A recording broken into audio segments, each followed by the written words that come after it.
I'm John Conley. I'm a lead counsellor. I lead a small counselling service for homeless people, including street people. Paul, do you want to introduce yourself? Yeah, you see the picture on the end there of the guy with the beard and the mash of hair?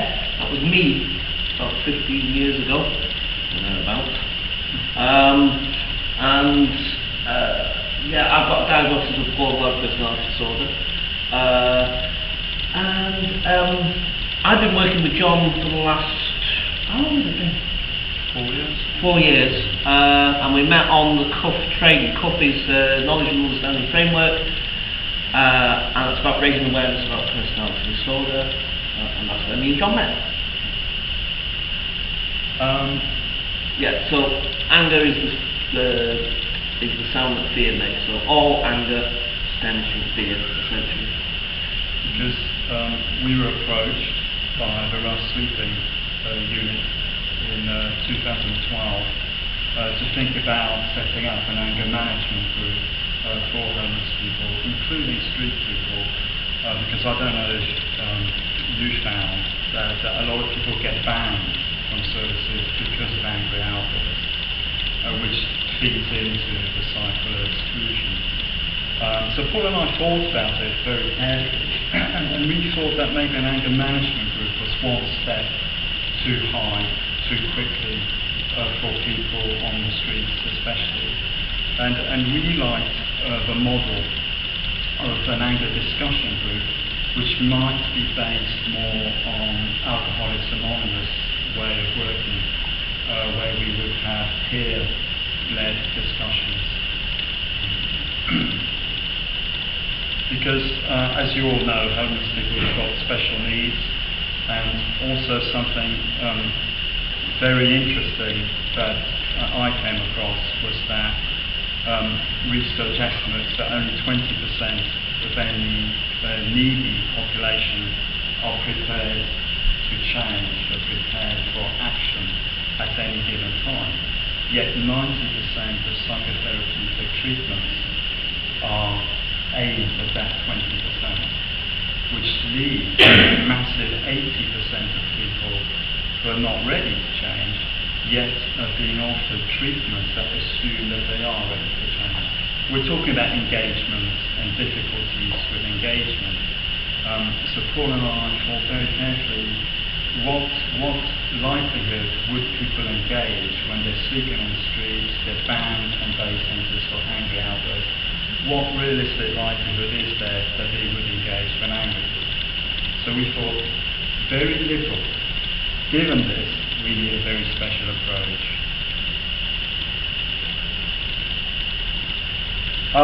From the field of addictions, you might have heard of Prochaska and Tal. They've developed 6 stages of change, and we found changes 1 and 2, pre-contemplation, where change is not wanted or believed to be possible.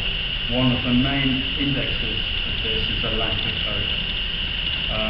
And contemplation, where the problem is acknowledged and there are thoughts about possibly changing. There's a massive fear of failure here, and there's a possibility of somebody just thinking about change but not moving on to acting. And out of the 6 stages, Paul and I thought that maybe stage 1 and 2 would be where street homeless people are most likely to be at. As you can see, 4, 5 and 6, that's commitment to change, taking action. Then of course there's the maintenance of that change. I think one of the erroneous assumptions made is that once somebody displays through their behaviour some change, then maybe all of the support's withdrawn, and that could be well too early, and there's a maintenance period that's needed. And then obviously termination. So in addition to what likely stage of change are people likely to be, obviously then there are the needs, there are the basic survival needs, and as I think was already mentioned, there's a morbidity of issues. We think of tri-morbidity. There are physical issues, mental issues, and addiction issues. And obviously we found that there's a very high percentage of abuse in people's narratives and in people's histories. And I think especially damaging, the abuse was at the hands of people entrusted with authority. So that is people designated by society who are meant to be safe, who are meant to be caring, who break that trust. And it's estimated 60 to 70% of hostel residents have personality disorder. So because of this history, there's extremely low trust, based on an experience of what people have called in the group toxic help. Help is offered that actually makes things worse. In that, it feeds into the cycle of nobody understands, nobody can meet me where I'm at, etc., etc. Also, a lot of the people who came to our group had already gone to anger management groups. Usually they'd been obliged to by the courts, and they found this anger management groups a complete waste of time, and they were going through the motions because they had to go. So some of the psychological issues we found were very low trust, loss of hope, and also self-isolating behaviour, and great difficulties engaging with and maintaining any kind of relationship, even with health professionals, with social workers, people who are there to help. Also, we thought there might be issues with social skills, in being able to speak in a group, with being able to take turns in a conversation, or with being able to handle anxiety, aggression. And we also thought that there might be a hypersensitivity to a professional running the group, and to hierarchy distinctions and the power dynamics. So because of that, we went for a very loose structure. It was a drop-in, which meant it was an open group. There was no expectation of regular attendance. And also people could leave the group at any time. If they wanted a cigarette break, if they wanted a bit of air, we could just get up and leave. Also, we thought we'd have a pre-group social time where everybody would be welcomed personally. There'd be snacks, and there'd just be general conversations. We thought it was very important to relate to people as people first and foremost, and to try and develop some kind of connection before possible exposures of vulnerability. So there's this pre-group social time. And then we adapted Alcoholics Anonymous rules. Yeah, because that's from my experience, as I'm 2 years sober, over 2 years sober now. And that's down to AA, that's nothing else. There's no doctors, no disrespect to doctors, they do a lot of good as well, but that wasn't down to doctors or any other therapies or any other kind of medications. And I'm speaking purely from my own experience. I can't speak for other alcoholics, but AA is the only thing that's ever worked for me. Now, the thing is that, as I say, I felt that sort of running it on a loosely based sort of AA style, in the sense that, as John said, people can come if they want to, they don't have to, there's no obligation, they can speak if they want to, they don't have to speak if they don't want to. It's purely their group, it's for them, and they say how it gets run. Do you know what I mean? They say whether people come to see the group or not, they get to say, and they had what's their input into the sort of basic, we'll say rules, they're not really rules, they're just, you know, guidelines, if you like, you know, what's next to. Yeah. And so there's a verbal signing in, which nobody has to do, but everybody are invited to introduce themselves and say why they're attending the group, what they would like to get from it. There's then an open discussion, which is member-led, and then there's a signing out, where again everyone's invited to summarise any personal highlights gained from today's session. Obviously, to try and help consolidate any learning. Again, people aren't obliged to do any of these things. they're simply encouraged to do these things. And we found that with time, people who don't, with time, will begin to do these things.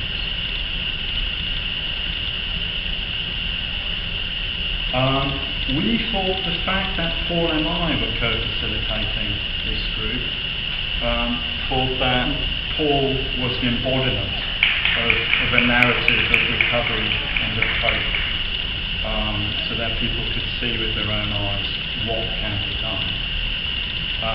And also we thought it would dilute the authority and power dynamic issues that might be around. And myself, I saw my role as just making sure the group was safe.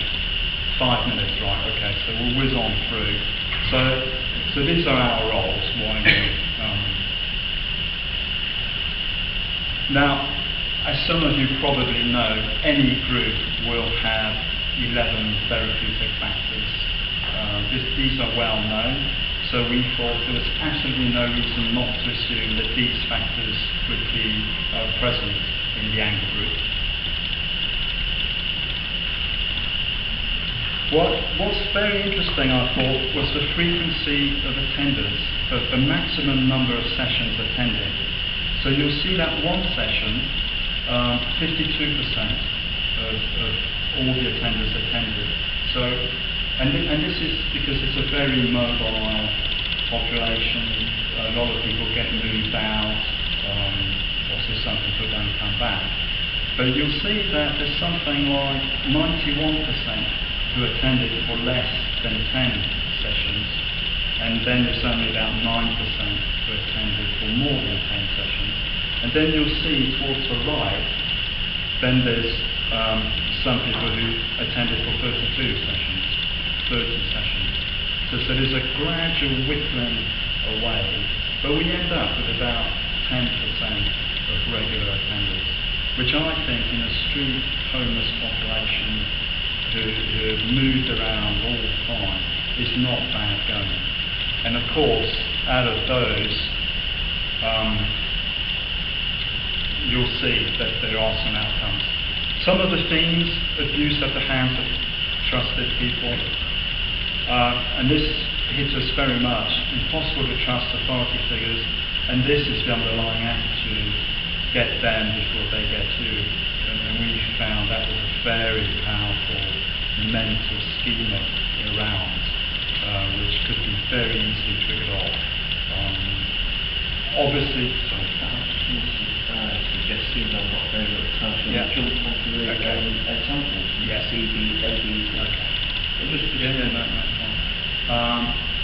So I'll just quickly do the themes: not being cared for by helpers are just managing us. We're just a number. Also no family support back home. I think there's something about the impossibility of leaving behind criminal records, certain criminal records, which leads to a mentality of not having anything to lose, which can lock somebody in a spiral of violence and loss of hope. So some of these themes emerged. Then there are the daily frustrations, the daily provocations, being urinated on while sleeping on the street. This was mentioned quite often. Spitting. Interestingly enough, the anger group had to be cancelled a few times, and this created quite a lot of anger itself. But we're here to talk about it. Some useful strategies which were shared: walking away, humour, distractions, prayer, art, talking to calming friends. And just to highlight, these all came from the service users themselves, these solutions to the anger, not us, not your job. Yeah, no, we don't put anything in. This is all self-generated.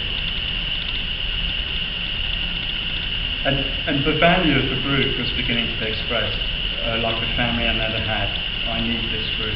It helps me to know that I can come here and let it all out. This is when somebody encounters a frustration during the week, and they know that they can come and talk about it as a group in an empathic, supportive manner. So as I was saying, the group was cancelled. There was a discussion about what can we do to ensure continuity. So there was a request for a backup counsellor to be available if ever I wasn't available. And this was started. What we noticed was people would attend initially very drunk. We'd accept them as long as they weren't disruptive. And gradually they would then begin to attend more sober and eventually quite sober. And this was really quite a noticeable difference that we found. A case study, Mr. A, 14 years on the street, banned from services for violence, first attended drunk, then sober. And his initial narrative of defiance, of violence, of pride in violent feats and being the hard man of the area was gradually with time. He was one obviously of those 30 plus attendees, was replaced by one of vulnerability and one of having experienced abuse himself. So there is this natural shift from defiance to recognizing and expressing a need and vulnerability. And he was resettled. Yeah, that was a big one for me, to be quite honest, because I really didn't think we'd have that kind of an impact where this guy, like me, I was 20 years, he was 14 years, and to find, just coming to our group enabled him to eventually get resettled, and I'm like, wow, really? Like, we're having that kind of an impact? It's just a group where we sit and talk about anger. Good stuff, sorry. Mr. B, on and off the street since 14, he's now 44, gang violence, multi-addictions. Again, he attended very drunk, then gradually became more and more sober, more and more able to sustain engagement with staff. Again, narrative of violence shifts to one of need, and at the moment, quite a committed engagement with the process of resettlement.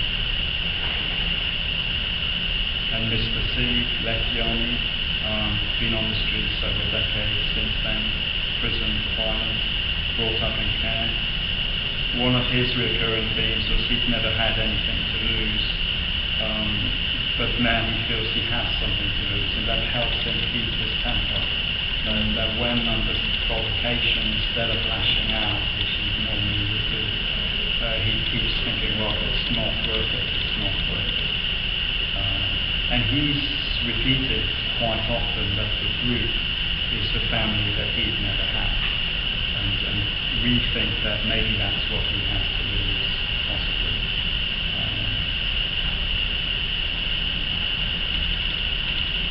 Out of all of this, out of this core group, that's this kind of 9% of people, there's been a request for a closed group, because people are wanting to explore their life narratives in more depth.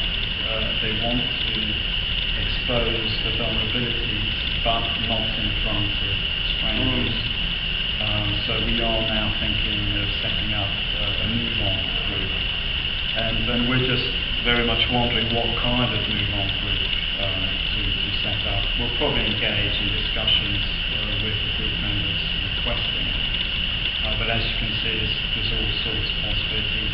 Anger management, more of a therapy group, schema therapy, mentalization. We'll see. I open it to you.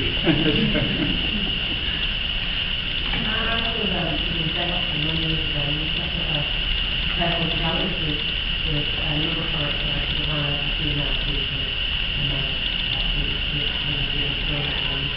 was having setting, looking to become a girl. She then difficult with confidentiality, people didn't feel safe, people felt very nasty. So she did the personal development and through that really, they then talk about things, and it's another 20 years on, and it's called catchphrases.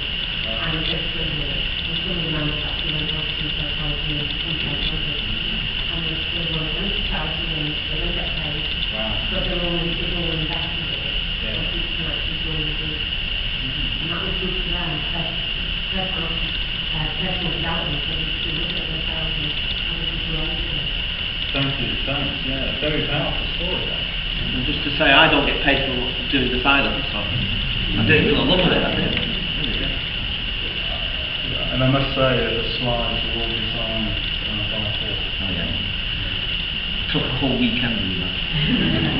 Enjoyed it though. It was good.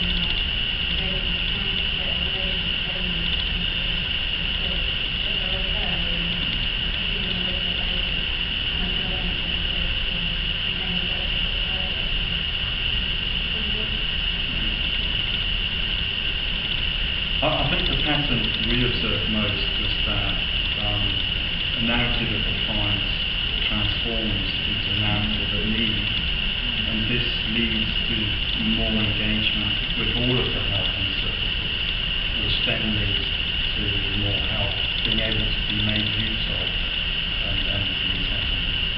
Notice the other thing as well, is notice that people that initially didn't engage, like a real young guy that came to us from my part of the world, and he was, constantly, he was drunk a lot of the time when he came. Very young, and very proud of being violent, and thought that was the way to deal with everything in life, even if somebody that, stood on your toe or something, that was the way to deal with it. And we haven't seen him for a while now, but the thing is, I think what we've noticed over these last 2 years, haven't we, is that people can sometimes come for 1 or maybe 2 sessions, we don't see them again for months on end, and then they'll come back and they've changed, haven't they? They've sort of like, it's like, I don't know, maybe they got something from the group that, on one level, and then they came back, and then they feel like now they want to get a bit, they want to engage more sort of thing. How did you get the word out about this group? It was basically, St. Martin's in the Field is where we base it at, in the connections there. That's the room we use, and I guess it's a lot of it's really word of mouth. And I guess that's the kind of way I was hoping it would go anyway. That they themselves would spread the word rather than sticking up posters and things.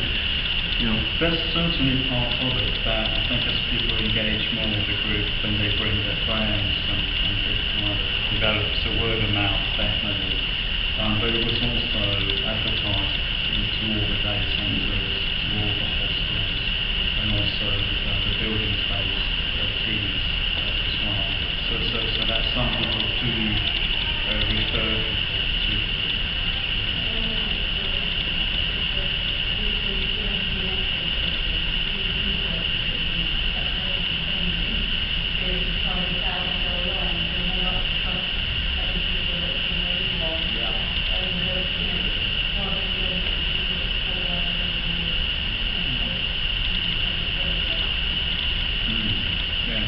I mean, that's what we find, that working with people who've lived that experience, who've been there like before, makes a massive difference. Because you meet your rapport. One of the things for me was, and I've said this many times in many different situations, I deliver CUF training as well, so I say that the CUF training as well, is that back in 2003 when I came to London, and as you can see, well, you saw the picture when I was on the street, that if you'd come up to me and say, well, perhaps from various different homeless organisations, because I never touched any homeless organisations when I was homeless, ever. Well, no, not strictly true. But when I came to London, I started to, mainly out of necessity. But basically, I was the homeless guy that you guys were saying earlier on that you find hard to trace because they would disappear all over and wouldn't use services. And I didn't use services, so I was the one off the radar. You know what I mean? You had all these other homeless people here, I was over there somewhere. And the thing is that, for me, if you'd said to me, I would be sat at this table in this room doing these things that I'm doing, and working with John and all the rest of it, I would have laughed at you. In fact, I would have had you lot sectioned. Do you know what I mean? Because as far as I was concerned, I was going to spend the rest of my life like that, and I was going to die on the street. Do you know what I mean? That's where I expected to die. A lot of my friends did. Do you know what I mean? And so I expected the same thing to me. So, it's yeah, go on. Can I just ask what changed for you? Because obviously Cool, blimey.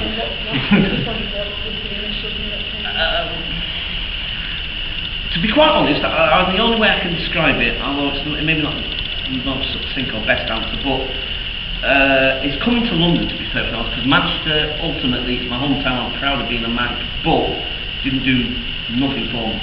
And coming to London, for me, was the best thing I ever did, even though I was still homeless for 18 months, but a lot has changed since then, and I think it's just coming to London. But that's too simplistic, and there was a lot of other things that came into it.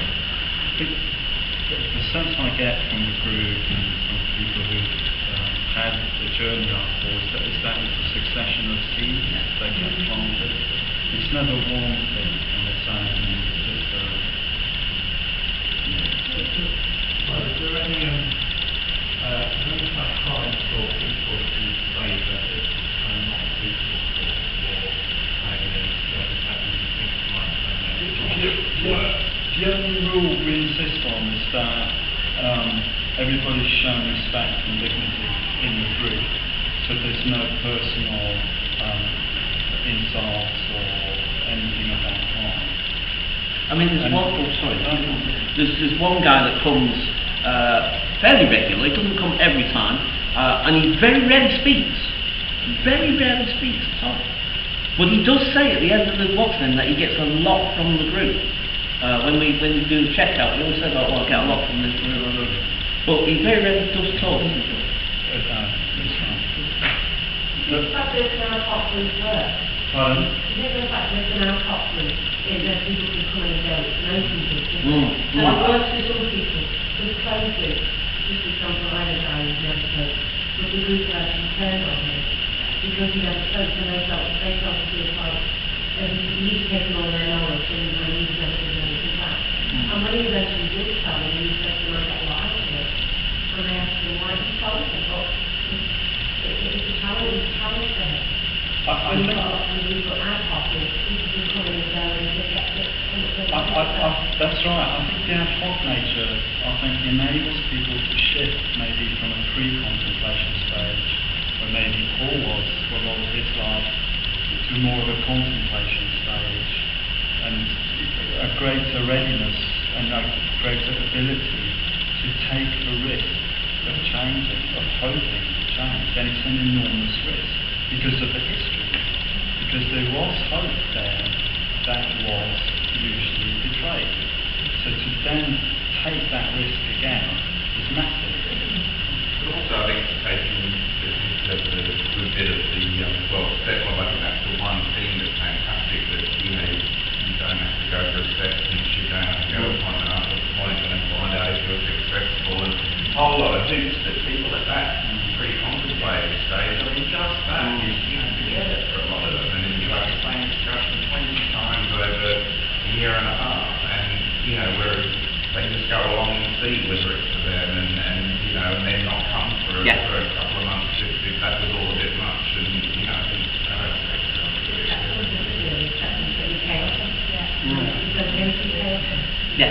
Yeah.